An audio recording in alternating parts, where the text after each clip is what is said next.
is now very clear that we, humanity and our planet, face a crisis of biodiversity loss.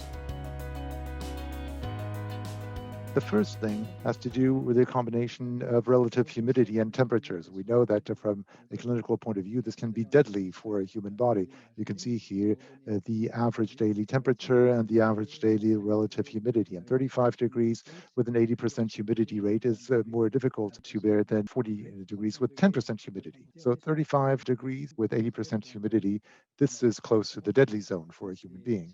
If you look at the bottom of the screen, you can see that the color code, when it's dark red, basically it happens almost every day, with a lethal temperature and lethal humidity rates, and in the yellow, 1 day out of 3.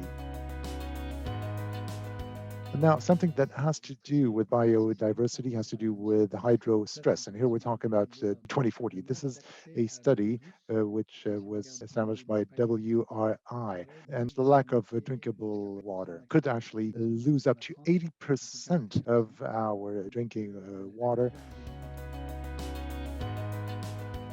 Now, concerning the erosion of the biodiversity, here you can see the regional deficit in biomass due to human activity. This is due to photosynthesis. We know that the biomass is a source of life. When it's red or orange, it means that the region consumes a lot more biomass than the ecosystems can produce. But in dark blue, you've reached a real equilibrium in terms of biomass. And you can see that North Africa and Europe are not in a situation of a great deficit, but here it is Asia that suffers the most from this.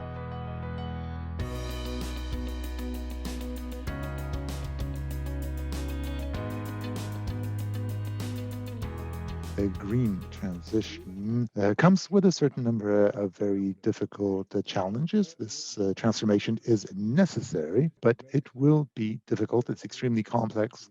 Because we have colonized and irrevocably changed the ecology of the Earth, we have no choice but to now be active participants in the destiny of that ecology. We have no choice but to consciously plan and design our world, and in doing so, be held accountable to all forms of life, not only humans.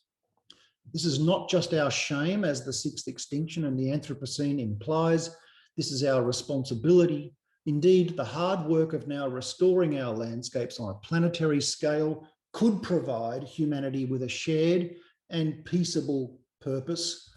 Finally, imagine what it would feel like to be a constructive part of nature as opposed to its executioner.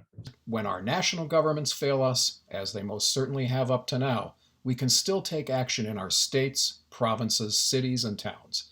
I say this because working for Governor Schwarzenegger in California, I saw firsthand that we don't need to wait for our federal government to act on climate change, protect the ocean, save endangered species, and restore our rivers and lands. We used innovative tools to stretch state budgets and protect vital ecosystems.